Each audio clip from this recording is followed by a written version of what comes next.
large patch of soil that would have taken a lot of time and equipment to get it looking as good as it did. From my vantage point, I could see it. So how did that all happen right under my nose without me noticing anything at all? Fuck this shit. Ford! I boomed out. The club's computer and tech expert would be able to tell me. The skinny fucker knew everything, and I wanted to know what was going on in my own fucking club. Giving in, I snagged a choc-dipped shortbread as I passed my appointed jar. The sticker with Booth written on it warmed a part of me I'd thought was long dead. 1. Booth. I loved watching her. She was the most stunning, beautiful woman I had ever laid eyes on. She had no idea I watched her from the privacy of my office, which she didn't clean. It was the only room off limits to anyone who wasn't a patched officer of the club, or Shiloh, who had no restrictions around here. Even though the war room was where we discussed business and matters of importance, and we wanted to keep it private, Shiloh's behavior in there was always perfect. Now with Charlotte, her stepmother and Deck's fiancé, around to take care of her, Squirt didn't have to come in all that often anymore. Then all the shit going on with Rogue, the pissed-off former team member of ours, or so he says. And being we had no idea of his identity, we had no choice but to take his word for it.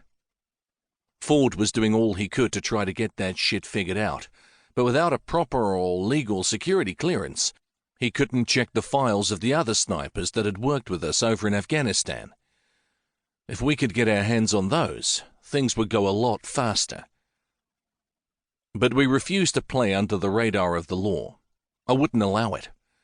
When Deck and I started this MC, we didn't want to get into anything illegal.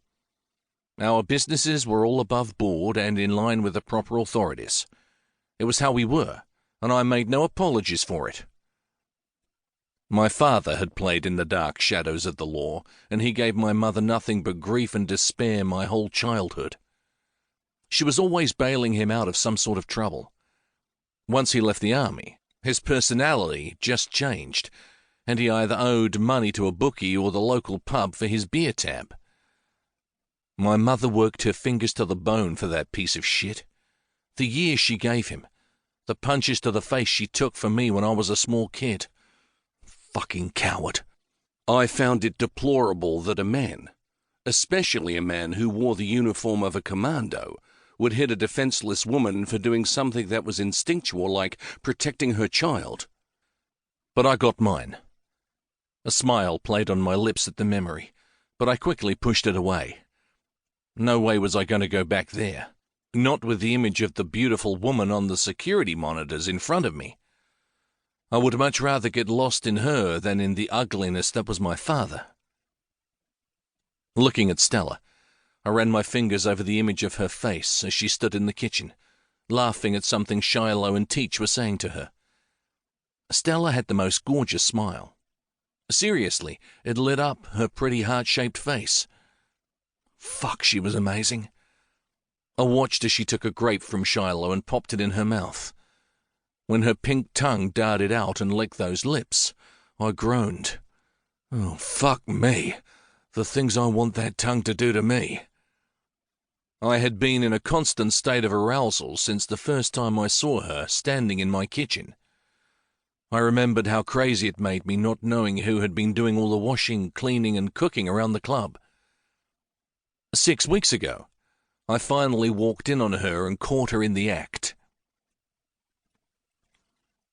Care to tell me who you are, honey?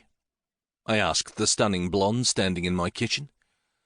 There was a smudge of flour across her cheek, and her black t-shirt was covered with the white substance.